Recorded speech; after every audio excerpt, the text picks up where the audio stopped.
Hi welcome back to my channel.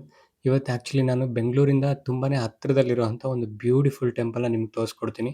So ವಿಡಿಯೋನ ಎಂಡ್‌ವರೆಗೂ ನೋಡಿ ನಿಜವಾಗ್ಲೂ ತುಂಬಾನೇ ಖುಷಿ ಪಡ್ತೀರಾ ಆ್ಯಂಡ್ ತುಂಬಾ ಎಂಜಾಯ್ ಮಾಡ್ತೀರಾ. ಸೊ ನಾವು ಮನೆಯಿಂದ ಹೊರಟು ನಮ್ಮ ಮನೆಯಿಂದ ಆಲ್ಮೋಸ್ಟ್ ಒಂದು 48 ಕಿಲೋಮೀಟರ್ಸ್ ಆಗುತ್ತೆ. ಆ ದೇವಸ್ಥಾನಕ್ಕೆ ಬಂದ್ವಿ. ಸೊ ಅದೇ ನೋಡಿ ಇದು ಘಾಟಿ ಸುಬ್ರಹ್ಮಣ್ಯ ಸ್ವಾಮಿ ದೇವಸ್ಥಾನ. ಇದು ದೊಡ್ಡಬಳ್ಳಾಪುರದಿಂದ ಆಲ್ಮೋಸ್ಟ್ ಒಂದು 10ರಿಂದ 12 ಕಿಲೋಮೀಟರ್ ಆಗುತ್ತೆ. ನಮ್ಮ ಮನೆಯಿಂದ ಆಲ್ಮೋಸ್ಟ್ ಒಂದು 48 ಕಿಲೋಮೀಟರ್ ಆಗುತ್ತೆ. ಸೊ ಹಾಗಾಗಿ ನಾವು ಹೊರಟಿದ್ದೇ ಲೇಟ್ ಆಗಿದ್ರಿಂದ ನಾವು ಬರೋಷ್ಟರಲ್ಲಿ ಮಧ್ಯಾಹ್ನ ಆಗೋಯ್ತು. ಸೊ ಬಂದ್ವಿ. ಬಟ್ ಆದ್ರೆ ಕ್ರೌಡ್ ಏನಿರ್ಲಿಲ್ಲ. ಹಾಗಾಗಿ ಆರಾಮಾಗಿ ಹೋಗಿ ನಾವು ದರ್ಶನ ಮಾಡಕ್ಕೆ ಅಂದ್ಬಿಟ್ಟು ಒಳಗಡೆ ಬಂದ್ವಿ, ಎಂಟರ್ ಆದ್ವಿ. ಸೊ ಇದು ಫ್ರಂಟಿಂದ ಯಾವಾಗ್ಲೂ ಜನರಲ್ ದರ್ಶನಕ್ಕೆ ಅವಕಾಶ ಮಾಡ್ಕೊಡ್ತಿದ್ರು. ಬಟ್ ಈ ಸರಿ ಅಲ್ಲೇನೋ ರಿನೋವೇಷನ್ ನಡೀತಾ ಇದ್ದಿದ್ರಿಂದ ಬ್ಯಾಕಿಂದ ಇನ್ನೊಂದು ಡೋರ್ ಇದೆ. ಅದು ಆಕ್ಚುಲಿ ಗರ್ಭಗುಡಿಗೆ ತುಂಬಾನೇ ಹತ್ತಿರದಲ್ಲಿ ಇರುವಂತ ಒಂದು ಡೋರು. ಸೊ ಅಲ್ಲಿಂದಾನೇ ಎಲ್ಲರಿಗೂ ಎಂಟ್ರಿ ಕೊಡ್ತಿದ್ರು. ಸೊ ಆರಾಮಾಗಿ ಅಲ್ಲಿಂದನೇ ಒಳಗಡೆ ಹೋಗಿ ದರ್ಶನ ಮಾಡ್ಕೊಂಡು ಹೊರಗಡೆ ಬಂದ್ವಿ. ಸೊ ತುಂಬಾನೇ ಖುಷಿ ಆಯ್ತು ನನ್ಗಂತೂ ಆ ದರ್ಶನ ಮಾಡ್ಬಿಟ್ಟು. ತುಂಬಾ ಫ್ರೀಯಾಗಿ ದರ್ಶನ ಆಯ್ತು ಆಕ್ಚುಲಿ ಕ್ರೌಡ್ ಇಲ್ದೇ ಇದ್ದಿದ್ರಿಂದ. ಹಾಗೆ ಮುಂದೆ ಡೋರಿಂದ ಸೊ ಮೂರ್ತಿ ನಮ್ಗೆ ಸುಬ್ರಹ್ಮಣ್ಯ ಸ್ವಾಮಿ ಮೂರ್ತಿ ಡೈರೆಕ್ಟಾಗಿ ಕಾಣ್ಸುತ್ತೆ ಆಕ್ಚುಲಿ. ಯಾರು ಇಲ್ಲ ಅಂದ್ರೆ. ಸೊ ಕ್ರೌಡ್ ಇದ್ದಿದ್ರಿಂದ ತುಂಬಾ ಸ್ವಲ್ಪ ಇದಾಗ್ತಿತ್ತು. ಆದ್ರೂ ಕೂಡ ನಾನು ಸ್ವಲ್ಪ ಝೂಮ್ ಮಾಡಿ ಟ್ರೈ ಮಾಡ್ದೆ. ಥ್ಯಾಂಕ್ ಗಾಡ್ ನನ್ಗೆ ಒಂದು ಒಳ್ಳೆ ಫ್ರೇಮ್ ಸಿಕ್ತು ಆಕ್ಚುಲಿ. ಸೊ ತುಂಬಾನೇ ಖುಷಿ ಆಯ್ತು ಅದನ್ನ ಕ್ಯಾಪ್ಚರ್ ಮಾಡ್ಬಿಟ್ಟು ನನ್ಗೆ. ಆ್ಯಂಡ್ ಈ ದೇವಸ್ಥಾನದ ವಿಶೇಷತೆ ಏನಂದ್ರೆ, ಇದು ಆಲ್ಮೋಸ್ಟ್ ಒಂದು 600 ವರ್ಷದ ಹಳೆ ದೇವಸ್ಥಾನ. ಆಮೇಲೆ ಇಲ್ಲಿಂದ ಇನ್ನೊಂದು ವಿಶೇಷತೆ ಏನಂದ್ರೆ, ಇಲ್ಲಿ ಸುಬ್ರಹ್ಮಣ್ಯ ಸ್ವಾಮಿ ಹಾಗೆ ನರಸಿಂಹಸ್ವಾಮಿ 2 ದೇವರುಗಳನ್ನ ಕೂಡ ನೀವು ನೋಡ್ಬೋದಿಲ್ಲಿ. ಸೊ ಅದರಲ್ಲೂ ಕೂಡ ಆ 2 ಮೂರ್ತಿಗಳು ಕೂಡ ಒಂದು ಸುಬ್ರಹ್ಮಣ್ಯ ಸ್ವಾಮಿ ಮೂರ್ತಿ ಬಂದ್ಬಿಟ್ಟು ಪೂರ್ವಾಭಿಮುಖವಾಗಿದ್ರೆ, ನರಸಿಂಹಸ್ವಾಮಿ ಮೂರ್ತಿ ಅದು ಪಶ್ಚಿಮಾಭಿಮುಖವಾಗಿದೆ. ಅದು ಒಂದು ವಿಶೇಷ ಕೂಡ ಇದು. ಆಮೇಲೆ ಇದು ಘಾಟಿ ಸುಬ್ರಹ್ಮಣ್ಯ ಸ್ವಾಮಿ ದೇವಸ್ಥಾನ ಅನ್ನೋ ಹೆಸರು ಬರೋಕ್ ಕಾರಣ ಇಲ್ಲಿ ಹಿಂದೆ ಸುಬ್ರಹ್ಮಣ್ಯ ಸ್ವಾಮಿ ಘಟಿಕಾಸುರ ಅನ್ನೋ ಒಬ್ಬ ರಾಕ್ಷಸನನ್ನ ಸೊ ಕೊಂದಿದ್ರಿಂದ ಸೊ ಈ ಜಾಗಕ್ಕೆ ಘಾಟಿ ಸುಬ್ರಹ್ಮಣ್ಯ ಸ್ವಾಮಿ ದೇವಸ್ಥಾನ ಅಂತ ಕರೀತಾರೆ. ಸೊ ಇಲ್ಲಿ ಕೆಲವೊಬ್ರು ಹರಕೆ ಮಾಡ್ಕೊಂಡಿರ್ತಾರೆ. ಮಕ್ಕಳುಗಳು ಅಥವಾ ದೊಡ್ಡವರಾಗಿರ್ಬೋದು ತುಲಾಭಾರ ಮಾಡ್ಸೋಕೆ ಅಂದ್ಬಿಟ್ಟು. ಸೊ ಇಲ್ಲಿ ಒಬ್ರು ಒಂದು ಪಾಪುದು ತುಲಾಭಾರ ಸೇವೆ ಮಾಡ್ತಾ ಇದ್ರು.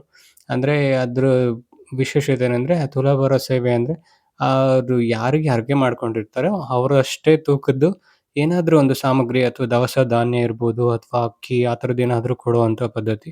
ಸೊ ಇಲ್ಲೂ ಕೂಡ ಅದೇ ಥರನೇ ಒಂದು ನಡೀತಾ ಇತ್ತು. ಸೊ ಹಾಗೆ ನೋಡ್ಕೊಂಡ್ವಿ. ಸೊ ಈ ದೇವಸ್ಥಾನ ಬಂದ್ಬಿಟ್ಟು 600 ವರ್ಷ ಹಳೆಯ ದೇವಸ್ಥಾನ. ಬಟ್ ಈ ಈಗ ರಿನೋವೇಟ್ ಮಾಡ್ತಿರೋದ್ರಿಂದ ಫ್ಯೂಚರಲ್ಲಿ ತುಂಬಾ ಚೆನ್ನಾಗಿ ಆಗ್ಬೋದು ಅನ್ಸುತ್ತೆ ದೇವಸ್ಥಾನ. ಹಾಗೆ ಇಲ್ಲಿ ಕುಕ್ಕೆ ಸುಬ್ರಹ್ಮಣ್ಯದಲ್ಲಿ ಹೇಗೆ ಸರ್ಪ ಸಂಸ್ಕಾರ ಅಥವಾ ಸರ್ಪದೋಷ ನಿವಾರಣೆ ಈ ಥರ ಪೂಜೆಗಳು ನಡೆಯುತ್ತೋ ಇಲ್ಲೂ ಕೂಡ ನಡೆಯುತ್ತಂತೆ. ಇಲ್ಲೇ ದೇವಸ್ಥಾನದಲ್ಲೇ ಬಂದು ರಿಜಿಸ್ಟರ್ ಮಾಡ್ಕೊಂಡು ಪೂಜೆ ಮಾಡಿಸ್ಬೋದು. ಜೊತೆಗೆ ಇಲ್ಲಿಂದು ಇನ್ನೊಂದು ವಿಶೇಷ ಏನಂದ್ರೆ ಇಲ್ಲಿ ಡಿಸೆಂಬರ್ ತಿಂಗಳಲ್ಲಿ ಒಂದು ಬ್ರಹ್ಮ ರಥೋತ್ಸವ ನಡೆಯುತ್ತೆ. ತುಂಬಾ ಫೇಮಸ್ ಜಾತ್ರೆ ನಡೆಯುತ್ತೆ. ಅದರಲ್ಲಿ ದನಗಳ ಜಾತ್ರೆ ಕೂಡ ನಡೆಯುತ್ತೆ. ಅದು ತುಂಬಾನೇ ಫೇಮಸ್ ಇಲ್ಲಿ. ಆಲ್ಮೋಸ್ಟ್ ತಮಿಳ್ನಾಡು ಆ ಅಲ್ಲಿಂದ ಕೂಡ ಇಲ್ಲಿಗೆ ದನಗಳನ್ನೆಲ್ಲ ತಗೊಂಡ್ ಬರ್ತಾರಂತೆ. ಸೊ ತುಂಬಾ ಚೆನ್ನಾಗಿರುತ್ತೆ. ಹಾಗೆ ಇಲ್ಲಿ ಕೂಡ ಇದೇ ಎಲ್ಲಾ ದೇವಸ್ಥಾನಗಳ ಕೂಡ ತರ ಇಲ್ಲೂ ಕೂಡ ನಿತ್ಯ ದಾಸೋಹ ಇರುತ್ತೆ.